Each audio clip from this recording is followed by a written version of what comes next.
Dans cette vidéo, je vais vous présenter les 5 points les plus importants à mes yeux que je mets en place pour réussir à atteindre le palier symbolique des 100 000 dollars en actions en bourse.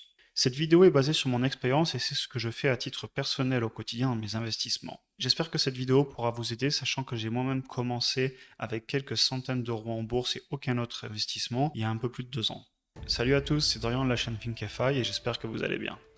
Juste pour rappel, actuellement j'ai un portfolio action d'une valeur d'environ 37 500 dollars et je vous fais régulièrement des vidéos sur la chaîne YouTube pour vous tenir au courant de l'avancée de ce portfolio. D'ailleurs, si vous voulez suivre mon parcours, n'hésitez pas à vous abonner à la chaîne et je fais des vidéos régulièrement.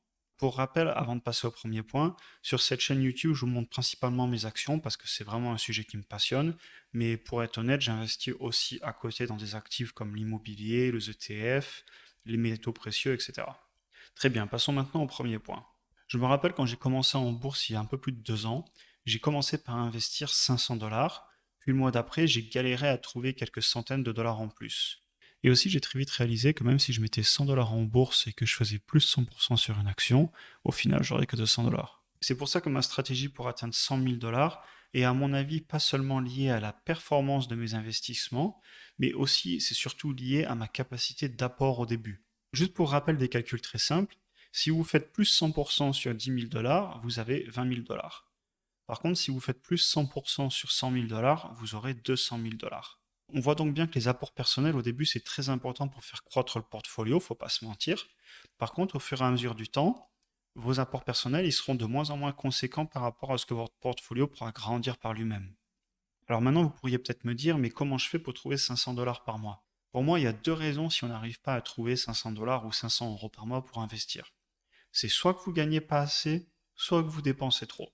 Alors même si au premier abord gagner plus, ça semble quelque chose de plus compliqué que de dépenser moins, je suis pas forcément d'accord. Honnêtement, au début, j'avais du mal à augmenter mes revenus. Mais en travaillant plus et en travaillant plus intelligemment, j'ai pu augmenter drastiquement mes revenus en fait. Juste quelques pistes que je peux vous donner pour comment augmenter vos revenus. Vous pouvez par exemple renégocier votre salaire. Par contre, n'allez pas juste voir votre patron en disant je veux plus. Non, soyez un travailleur qui surperforme et ayez aussi d'autres opportunités de boulot à côté. Et comme ça, vous avez toutes les balles dans votre camp, soit pour être augmenté, soit pour être allé mieux payé ailleurs. Vous pouvez aussi faire de l'immobilier le week-end, vous pouvez travailler en freelance, vous pouvez lancer votre auto-entreprise. Bref, la liste est infinie et il y a beaucoup de moyens de gagner de l'argent si vous vous y mettez. Maintenant, l'autre aspect, dépensez moins. Et celui-là, je le trouve plus dur que ce qui pourrait paraître, surtout si on est jeune. Personnellement, j'ai eu du mal à moins dépenser au début. Et je crois que ce qui m'a vraiment changé, c'est de réaliser ce qui me rend vraiment heureux au quotidien. Maintenant que j'ai grandi et que je me suis développé personnellement, c'est beaucoup plus simple. Quand je fais une dépense, je me demande si celle-ci va vraiment me rendre heureux et si elle va m'offrir par exemple des beaux souvenirs sur le long terme. Du coup, je ne me suis pas acheté une belle voiture par exemple parce que ça ne m'apporte aucun plaisir. Par contre, à l'inverse, je me paye des voyages magnifiques. Et de la même façon, je mange bien et surtout de bonne qualité. À l'opposé, je vais pas souvent au restaurant parce que j'y trouve assez peu de plaisir et je préfère largement organiser un repas avec des amis au fond du jardin ou tout simplement quelque part dans un lieu public. Bref, vous comprenez l'idée, je pense. On peut pas tout acheter si on veut investir au début. Du coup, je conseille de choisir nos dépenses selon ce qu'elles nous apportent vraiment sur le long terme en termes de plaisir et de souvenirs. Et surtout, il faut essayer d'ignorer le paraître et ce que les autres pensent de vous. Et d'ailleurs, comme on l'entend souvent en anglais, la plupart des gens achètent des choses qu'ils n'aiment pas avec de l'argent qu'ils n'ont pas pour impressionner des personnes qu'ils détestent déjà. Et pour moi, c'est très vrai. Il faut vraiment être raisonnable avec votre argent parce que au début, vous n'en gagnez pas trop. Vous inquiétez pas, vous en gagnerez beaucoup plus dans le futur, notamment grâce à vos investissements. Mais sur le court terme, il faut vraiment dépenser intelligemment afin de pouvoir investir le plus tôt possible. Sur ce, passons au deuxième point. Alors maintenant que j'arrive à avoir un bon apport chaque mois, je dois me concentrer sur ne plus perdre cet argent que j'ai galéré à gagner. D'ailleurs, comme le dit Warren Buffett, règle numéro 1, ne perdez pas d'argent. Règle numéro 2, n'oubliez pas la règle numéro 1. Comme je le répète souvent dans mes vidéos, ce qui est génial dans l'investissement au début, c'est que vous allez investir des petites sommes. Et du coup, ça a l'énorme avantage que vous allez pouvoir apprendre. Vous ferez certainement des erreurs, mais vous prendrez peu de risques et vous perdrez peu d'argent, voire peut-être que vous perdrez jamais d'argent si vous choisissez que des bonnes entreprises. Mais bon, c'est assez peu probable au début. Et du coup, l'idée que j'applique au quotidien, c'est vraiment de choisir des bons business dans lesquels j'investis et de jamais les vendre à perte. Et le meilleur moyen de faire ça, et je sais que je le répète encore et toujours, c'est de faire des analyses complètes des entreprises dans lesquelles vous investissez. Rappelez-vous que quand vous achetez une action, vous devenez propriétaire d'un petit morceau d'une entreprise.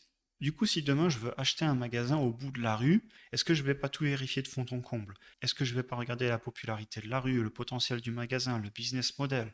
Quelles sont les fondations du bâtiment? À quel taux je vais m'endetter? De combien je vais m'endetter par rapport aux revenus que je vais pouvoir dégager dans le futur, etc. Et du coup, si je me pose toutes ces questions dans la vraie vie, mais pourquoi je ne me poserais pas les mêmes questions pour un business en bourse? Parce que c'est la même chose, quand vous achetez une action, un petit morceau d'une entreprise. Et ainsi, l'immense avantage d'étudier autant chaque action que vous achetez, c'est que si l'action est en baisse en bourse parce que le marché fait ce qu'il veut sur le court terme, comme le dit tout le temps Benjamin Graham, vous ne vendez pas à perte et vous ne paniquez pas parce que vous connaissez les fondamentaux de l'entreprise. Et du coup, vous pouvez même en racheter plus quand elle est à la baisse et grandir sur le long terme avec l'entreprise. L'idée, c'est vraiment de savoir dans quoi vous investissez pour ne pas paniquer et ne pas perdre de l'argent, mais au contraire toujours gagner et réinvestir. Alors maintenant, passons au troisième point. Le troisième point pour moi, c'est diversifier pour mieux apprendre. Moi-même, au début, j'ai acheté tous les types d'actions. J'ai acheté des actions croissance, des actions value, des actions à dividendes. D'ailleurs, il n'y a pas longtemps, j'ai fait une vidéo sur les types d'actions que je recommande aux débutants. Je vous la mets juste au-dessus, vous pourrez la regarder un peu plus tard si vous voulez.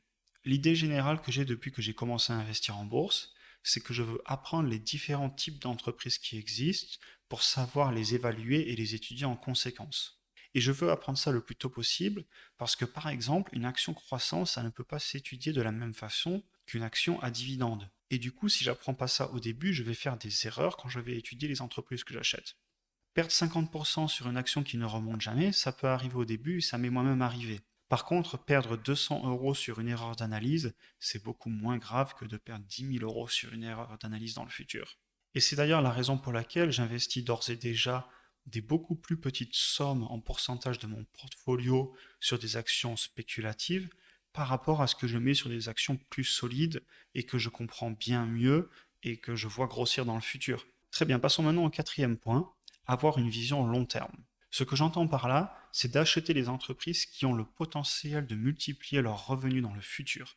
Des entreprises qui vont impacter le monde, ou du moins des entreprises qui impactent une grosse partie d'une population ou d'un secteur d'activité.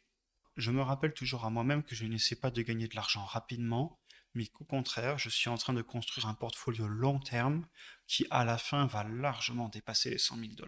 Je recherche donc des entreprises qui, peut-être dans 10 ans, seront à plus 500% et qui commenceront à me payer un dividende parce que ce seront les entreprises qui gagnent tellement d'argent qu'elles ne savent plus quoi en faire. Et à l'inverse, j'évite de toucher aux actions trading à la mode, dont on entend parler à gauche et à droite, qui sont que du court terme et qui n'ont pas de fondamentaux derrière. Donc ce quatrième point, il est assez court, mais c'est vraiment pour vous rappeler que moi, à titre personnel, j'essaie vraiment de faire de l'investissement sur le long terme. Et d'ailleurs, comme je vous le rappelle à chaque fois, tout ce que je vous dis ici, ce ne sont pas des conseils, je ne suis pas un professionnel, je suis juste un particulier qui partage son petit bonhomme de chemin sur YouTube, et je vous invite évidemment à faire vos recherches à chaque fois que vous investissez, parce qu'à la fin, vous êtes les seuls à prendre les risques, c'est votre argent que vous investissez, et moi-même, j'ai conscience que je prends mes propres risques et que j'ai personne à qui aller pleurer si ça se passe mal.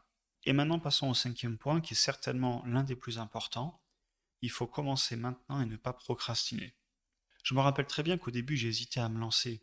Et quelle erreur! Car une fois que j'ai ouvert mon compte titre et que j'ai fait mon premier versement pour valider l'ouverture du compte, ça y est, c'était parti. Et après ça, j'ai acheté ma première action. Et croyez-moi que dès que je me suis pris au jeu, la seule chose à laquelle je pensais, c'est quand est-ce que j'allais faire mon premier versement de fonds pour acheter la prochaine action. Je me disais peut-être que je vais acheter cette nouvelle action que je regarde depuis longtemps et qui m'attire, ou alors peut-être que je vais racheter cette action que j'ai déjà achetée et qui est dans le rouge actuellement, mais c'est une entreprise dans laquelle je crois profondément et du coup elle est à la baisse, alors c'est le moment pour la racheter parce que je suis certain qu'elle va exploser dans le futur. Bref, je pensais pas du tout en commençant que ça deviendrait aussi addictif aussi vite, et regardez maintenant d'ailleurs j'en fais même des vidéos sur YouTube. Et je dois admettre que investir dans des ETF, dans l'immobilier, etc., certes ce sont des outils hors normes, mais moi ça me prend quand même moins au trip que les actions. Quoique je vous avouerai que l'IMO, quand on fait de l'achat-revente, je trouve que ça a quand même son charme et sa petite addiction, parce qu'on essaie vraiment de faire un produit qui va plaire pour pouvoir bien le revendre, on utilise des beaux produits, etc. Et c'est vrai que c'est aussi quelque chose de passionnant. Alors en closant la petite parenthèse, j'incite vraiment à commencer le plus tôt possible. Car en commençant tôt, vous allez évidemment apprendre de vos erreurs et certainement vous prendre au jeu et prendre goût à l'investissement. Et aussi, il ne faut pas oublier qu'en commençant le plus jeune possible, vous mettez toutes les chances de votre côté pour avoir les intérêts composés qui vont vous aider à grossir énormément dans de nombreuses années. Voilà, j'en ai fini pour aujourd'hui avec cette vidéo. J'espère sincèrement que ma vision que j'ai depuis que j'ai commencé en bourse, elle vous parle aussi.